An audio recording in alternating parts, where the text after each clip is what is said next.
older. Yeah. But it is what it is now. Well, it's like what is not Munchausen's? What is it when you hear something and then you think you got it? Like a hypochondriac. Hypochondriac. Yeah. Right? So like you read some of these studies and you read some of these articles and you're like, yeah, that's me. That's me. Yeah. Because talk about memory loss and stuff like that, man. Like we had come back from Vegas, literally came back from Vegas. Arlene had, I think she took a quick shower and I unloaded the car. And then she got out of the shower. So I was like, thanks for unloading the car. I'm like, what are you talking about? I'd literally forgotten. Oh, yeah. That we just went to Vegas. Yeah. And I was in tears, man. I was in tears. I'm like, I don't know what's going on right now. And it's creepy. It happens it happens often. Yeah. Right? Yeah. And it's weird when you feel that blank in your head and you're like, yeah. Yeah. Because that happened to me not too long ago. Because when we just moved to Canyon Country, my brother's wife, she has a sister named Terry who has the same birthday as me. So I always call her my twin. Yeah. She came to my house and I couldn't word her name for nothing. Yeah. And this is somebody I know. And I was like, hey, buddy. Yeah. And you're just like, what the hell? Yeah. I could not click her name for nothing. And then this is somebody I'm hanging out with, she's part of the family. She's always been great to me. Yeah. We go to Raider games and everything. Well. And, yeah. Well, that's because of my girl. I'm a Niners fan. Yeah. Well, I mean, 2 strikes on him. But. Yeah. But yeah, that thing, where you're just like, I absolutely know this person, and I cannot word her name for nothing, and killed me. It took me days, dude, and I finally had to ask my brother, what the hell is her name? And I still feel so damn embarrassed because it's somebody you care about and it's somebody you know, and blanking. Yeah. Like that memory just been taken away. Yeah. And it's crazy, man. And how you explain it, you're like, I don't know. But yeah. So, I mean, you're right on point with that trends, because I mean that's how things are found, right? Yeah. And that's why I brought up the anthrax shot, because you brought up Agent Orange, Agent Orange, and that you're absolutely on point with that. So, well, I do think when it comes to our generation, it's the uranium. Yeah. I think that's going to be the thing, 20, 30 years where you get some weird cancer and they say, that ain't on us. Yeah. Yeah. Because I have seen some of the first Gulf War guys and I've seen some of the newer Gulf War guys pass from cancer already, and their VA's like, nothing to do with us. Yeah. And you're like, that dude was under, oil fields that were burning, right over his head. You don't think he breathed in something? Yeah. And so when you talk about benefit of doubt, it doesn't, even though it is a law in the VA book, they don't necessarily lean on it. Yeah. Because I think they forget that we're not doctors. We don't know. Mm-hmm. For the longest time for me, I was getting tension headaches, right? And that's on the back of your head, almost on the base of your neck. And so it kind of feels like you slept on your neck wrong. Mm-hmm. And so for the longest time, I kept thinking I was sleeping wrong. Mm-hmm. And so I'd buy these pillows and all this stuff, and nothing's working. You're like, what the hell? And come to find out it's a tension headache. But I didn't know, because you think headaches are in the front. Mm-hmm.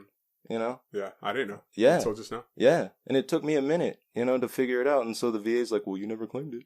You're like, how in the hell would I know that? Yeah. Yeah. And the same thing with sleep apnea. If you ever deployed and you were in a tent, half or more were snoring. Yeah. You were in absolute shape. You were healthy as hell. Mm-hmm. These dudes are snoring. Mm-hmm. But the VA says, well, you never claimed it. Yeah. You're like, who went to sick call saying I can't go jog this morning? I was snoring last night. Yeah. Your NCO would punch you in the mouth. Yeah. You would be booted so quick with that BS. And it's a thing, but to try to get the VA to understand it and agree to it's another issue. Yeah. And so that's why I believe that's how we take care of each other, is putting light on it. Yeah. Because you're not grasping at straws here. These are true things that happen. Yeah.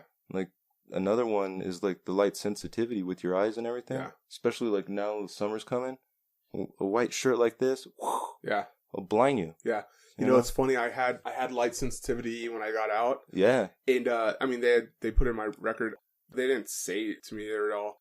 A few years later, I had to go get there was a hole in the back of my retina that goes back to head trauma in Afghanistan. Yeah.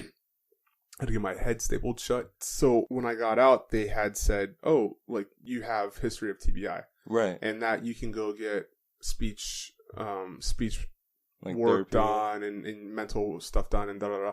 And this is how it comes up, actually, when we were just talking about me forgetting that I went to Vegas, and then there were some other episodes, a few more episodes, and I was like, I gotta go see my psychiatrist and tell him this. So I went to Building 200, and he put in the rec, so I can go see the TBI clinic. And they came back and said, well, there's nothing extra to say that he's got extra TBI because he's already been rated for. And that was 7 years ago that was annotated, and nobody ever said, oh yeah, you can go see the speech therapist, you can go see XYZ, you can go see this person. Right. There's 5 clinics that they said that I can go see to help myself improve on this. And I didn't hear anything about it until he hit me up on this. And then I started looking at my records, and I'm like, oh, there's all this extra stuff with the light sensitivity. And that goes back to the hole in my eye from the trauma and all. Right. It's crazy though. But of course, how would you know? I never know. You know? How would you know? Yeah, because you know what? There's no communication between you go in, the doctor said that I'm good to go, or maybe I should see. He didn't tell me exactly what and was you're up. told you're good to go, Yeah. you know, from like everybody. So like, even when you come back from post-deployment, you know, and they say like, don't be writing any BS because you're going to be holding everybody up. Mm-hmm. And you're not trying to hold up everybody because they're trying to get to their wives and their kids. Mm-hmm. So you're like, no, I'm good. I'm good to go.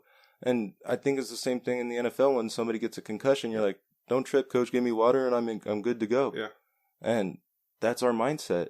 You know, it's like, suck it up, deal with it. Yeah. And it doesn't matter who you are. That I really believe that's what it is. And for the VA to lean on that is kind of ridiculous in my eyes. So you see how many people a day? I try to bring it down because I started law school. And so I used to see like 20 to 25, but now I'm seeing about 15. But then a lot of it too is like I respond to about 40 to 50 emails a day. And so the guys that kind of have a rough idea, they'll email me their forms or whatever I need from them. So then I'm still getting that amount even though I'm not face to face with you. Yeah. But on any given year, I've been filing like over 1,000 claims for the last 7 years straight. Now, how many of those are reluctant to come in and continue the process? Or I think I have a fairly decent success rate because I always tell people there's always potential, you know, and there's always options. So even if the VA denies you, you have better odds the next time around, because the thing that I do like when it comes to denials with the VA is like they'll say you're denied because you don't have any current diagnosis or you didn't show up to this medical exam or it wasn't in your service record. So then you start attacking that issue. Then you file the appeal or the notice of disagreement, and then say they deny you again. They'll say, well, this didn't work. And so they're whittling it down. You know, so by the time you have to go talk to a VA judge, you should have everything straight to have decent odds. yeah, And the good thing about the judge is like he actually follows the law very strictly, where I think the beginning stages, you know, people who are adjudicating these claims, they're just dudes like me and you. yeah, You know, and sometimes they're not vets, sometimes they're not medical. You know, so they're just looking, do you fit in these boxes? yeah. And sometimes you get denied because you didn't fit that box Yeah. because you don't have a current diagnosis. Yeah. You know? Look at this. You see that? Big ol'. I've got 2 cadavers ligaments in my knee. Hopefully they're It's joggers. just- right? I think they must have been like, you know, cement mixers because I can't move around. But I had to get re-rated because if you haven't been rated before or haven't gone in to update, you have to understand that the VA has they have the option to reevaluate go through that whole process, reevaluate the whole process. And so that it seems like every time I've gone there, I've had to get reevaluated every single time. Yeah. And I've got this like 9-inch scar on my leg from the surgery, and they're like, I got re-rated for 0% for my knee. I was like, do I have to really go through this whole process again? Right.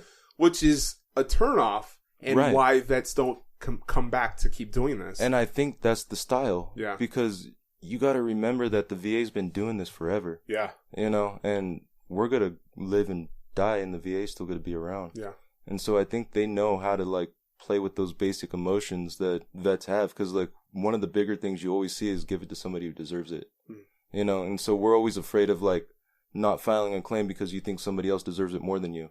And I've talked to guys with bronze stars who say the same damn thing. And I know a POW that says the same damn thing because he has a decent job and his kids went to college. He's like, I don't need anything. I'm like, man, you're the reason I'm here. But I really believe that, like, it's the mindset of give it to somebody who deserves it. And I think that's where we kind of screw ourselves because we think we're taking away. Yeah. And that's not the truth. The truth is the more people that get service connected, the better odds we all have. You know, because if it wasn't for the Vietnam vets going through their BS and fighting, I really believe our generation would be absolutely screwed. Yeah. You know, we would be the ones having a fight. Yeah. And we're not, I don't believe that we're strong as the Vietnam vets. Not in the connection that you used to see, you know, because I do believe we are connected greater, but I think the difference is, like, back in the day, people used to go march out in public. Now we have people on the internet. Yeah. So they're still linked up massive, but you just don't visually see it. And I think that's where people think our generation's more lazy when it's not the truth. We actually pushing stuff because if it wasn't for, like, people like Snowden that are, like, pushing all these records, whether you like it or not, he caused a little revolution with a handful of people. Yeah. And so the same thing with us. Like, we are connected. We are doing something. But to assume that we're not on the street so we're not connected, it's a little off. But, like, I do think our group is more connected than any other generation. It's just a different style. Well, I mean, look at all the VSOs around, right? And the organizations popping up, you know, Got Your Six, We Are the Mighty, you know, and you know, that are there for information. Then you have, like, IAVA, and you know, like, there's so many groups that are now tapping into the veteran population, old and new, right? Right. Whereas before it was Legion. Yeah, VFW, DAV. Yeah. And so you got the Big Six or Big Five, and now, you know, you can legitimately throw a rock and hit a vet if you're looking. Yeah, and I think that's the thing too, is, like, you see all these groups, but everybody's really aiming in the same direction. Yeah. They have different styles and different methods. Yeah.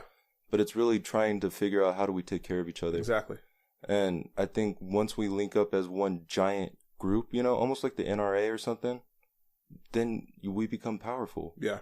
You know, and I really hope that one point that we kind of, like, somewhat unionize or someone do something like the NRA where, like, you got this giant group of people, so if you try to touch our benefits, you try to screw with these vets, you're going to have a hell of an army against you. Well, you are getting your lawyers certified, or going to the bar. I mean, like, you can do this. June 2019, was when I'll graduate, and then I think just after that you get to go take the bar. What type of law?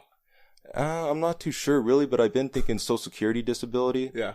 And then I've been thinking contracts, too, because you see guys get screwed over on contracts.